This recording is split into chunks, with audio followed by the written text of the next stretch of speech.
বাংলাদেশে ৯৯% মানুষই জানে না এই রেসিপিটা। কারণ এটা বাংলাদেশী রেসিপি না, এটা পাকিস্তানি একটা হালুয়ার রেসিপি।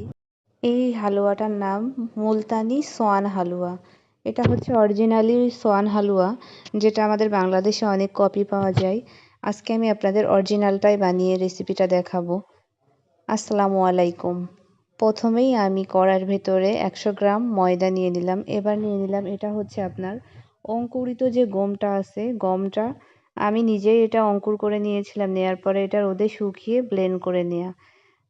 এটা হচ্ছে আপনার গমের যে অঙ্কুরিত গমের ময়দাটা, ওইটা হচ্ছে ৮০ গ্রাম এবং ময়দা হচ্ছে আপনার ১০০ গ্রাম। আমি আপনাদের গ্রাম অনুযায়ী করে দিয়ে দিচ্ছি যাতে আপনাদের সহজ হয়। এখানে আমি ৭ থেকে ৮০০ গ্রাম পানি দিয়ে ময়দাটা গুলিয়ে নিয়েছি। এবার আমি এটার ভিতরে ২ লিটার দুধ দিয়ে দিচ্ছি। ফুল ফ্যাট যেই দুধটাই থাকবে সেই দুধটা ইউজ করতে হবে, তাহলে আপনার হালুয়ার যে অরিজিনাল টেক্সচারটা ওইটা আসবে। আর যদি আপনি গুঁড়ো দুধ বা হচ্ছে যে আপনার ওই যে কি প্যাকেটজাত যে দুধগুলো আছে ওগুলা দিয়ে করলে অতটা ভালো আসবে না। এটা আপনার অরিজিনাল গরুর দুধ দিয়েই করতে হবে। এবার আমি দুধ, পানি, ময়দা একসাথে করে দিয়ে এটাকে সুন্দর করে মিক্স করে নিব। আমি এখনও চুলাটা জ্বালাই নাই। চুলাটা জ্বালিয়ে নেওয়ার আগেই আমি এগুলা গুলিয়ে নিচ্ছি। এবার যেটা ২টা জিনিস লাগবে, এই ২টা জিনিস আসলে অনেকের বাড়িতে যেকোনো একটা নাও থাকতে পারে। এটা আপনি যেকোনো হচ্ছে গ্রোসারি দোকানে যেয়ে চাইলেই পাবেন। একটা হচ্ছে সাইট্রিক অ্যাসিড ১/২ চামচ, আর ফিটকিরি যেটা আছে আমাদের বাসায় সচরাচর সবার বাসায় থাকে, যেটা ওই ফিটকিরিটা নিতে হবে ১ চামচ এবং হচ্ছে আপনার সাইট্রিক অ্যাসিড নিতে হবে ১/২ চামচ। সাইট্রিক অ্যাসিডটা হচ্ছে আপনার, এটা সাইট্রিক অ্যাসিড বললেই যেকোনো দোকানে আপনার যে গ্রোসারি দোকান বা হচ্ছে বড় স্টোরগুলো আছে, সুপার শপগুলো আপনি যেকোনো জায়গায় গেলেই পেয়ে যাবেন। এটা লেবুর রস দিয়ে দুধটা ফাটানো যাবে না। এটা এই হালুয়াটায় সাইট্রিক অ্যাসিড অবশ্যই লাগবে। সাইট্রিক অ্যাসিডে আপনার টক করবে এবং ফিটকারিটা সেই টকটাকে মানে টকটাকে আপনার রাখবে না, টকটাকে আপনার ব্যালেন্স করে আনবে। যার কারণে এই ফিটকারি এবং সাইট্রিক অ্যাসিড অবশ্যই লাগবে এই হালুয়াটা বানাতে গেলে।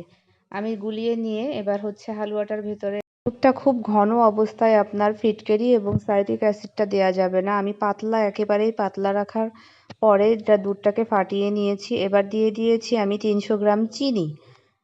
দুধটা যেহেতু দেখতে কালারটা সুন্দর আসবে না, এটা সাদা থাকবে, এটার একটা কালার আনা লাগবে অবশ্যই সুন্দর একটা। আমি যেহেতু আমার বেবির জন্য বানাচ্ছি, ফুড কালার দিব না, তাই আমি এটাকে বুদ্ধি করে আপনার হচ্ছে কোকো পাউডার যেটা আছে আপনার, ওই কোকো পাউডার দিয়ে দিচ্ছি। কোকো পাউডারটা প্রায় ৩ টেবিল চামচ মতো দিয়েছি কালার, সুন্দর একটা কালার আসার জন্য। এবার যে একটা মেইন ইনগ্রিডিয়েন্টস লাগবে সেটা হচ্ছে লিকুইড গ্লুকোজ। এটাও আপনার হচ্ছে যেকোনো বড় সুপার শপে গেলে বা যেকোনো গ্রোসারি দোকানে আপনি পেয়ে যাবেন। এবার দিয়ে দিয়েছি আমি ২০০ গ্রাম মতো, ২০০ গ্রাম না, আপনার এখানে হচ্ছে প্রায় ১০০ গ্রামের বেশি, ১৫০ গ্রাম মতো বাটার দিয়ে দিচ্ছি আনসল্টেড। এই বাটারটা অবশ্যই আনসল্টেড হতে হবে। এটা আমার বাসায় নিজের তৈরি করা, তাই এটার ভিতরে আমি কোনো লবণ দেই নাই। এবার এইটাকে আর কোনো কাজ নাই, আমার সব কিছুই মেশানো হয়ে গেছে। এবার এটাকে শুধু আমার হচ্ছে জ্বালিয়ে শুকিয়ে নিতে হবে সুন্দর করে। এই হালুয়াটা বানাতে গেলে অবশ্যই আপনার চুলার কাছ থেকে একেবারেই নড়া যাবে না, কারণ আপনার দুধের যে কোনো আইটেম একবার যদি একটু পোড়া লেগে যায় তাহলে কিন্তু পুরো হালুয়াটার বা আপনি যেই আইটেম বানাচ্ছেন তার টেস্টটাই নষ্ট হয়ে যায়, একেবারে খাওয়ার মতোই আর থাকে না দুধের আইটেমগুলা। এই যে আমার হালুয়াটা বানাতে প্রায় দেখেন শুকিয়ে গেছে, আরও একটু আমার শুকিয়ে নিতে হবে। এটার কোনো পানির কোনো অংশই ফেলানো যাবে না, এটা পুরোটাই টেনে নিতে মানে টেনে যাবে হালুয়াটার ভেতরে। এই রেসিপিটা বাংলাদেশের কেউই এখনো হয়তোবা মানে বানায়নি বা দেখেনি। এই জন্য আমি বলেছি ৯৯% মানুষই এই হালুয়াটা এখনো পর্যন্ত কেউ বানায়নি। আমি হচ্ছে আপনার কিছু আমার বাসায় যে ড্রাই ফ্রুটসগুলো আছে সেগুলো দিয়ে সাজিয়ে নিয়েছি। হালুয়াটার টেক্সচার দেখেন কেমন চিজি হয়েছে, মনে হচ্ছে এর ভেতরে চিজ দেয়া, আসলে কিন্তু চিজ না, লিকুইড গ্লুকোজ না দিলে আপনার মানে হালুয়াটার এই টেক্সচার আসবে না অবশ্যই।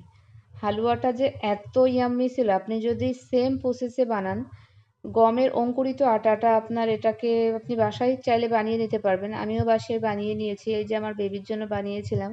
আমার বেবি তো প্রতিদিন একটু একটু করে খায় মাশাআল্লাহ।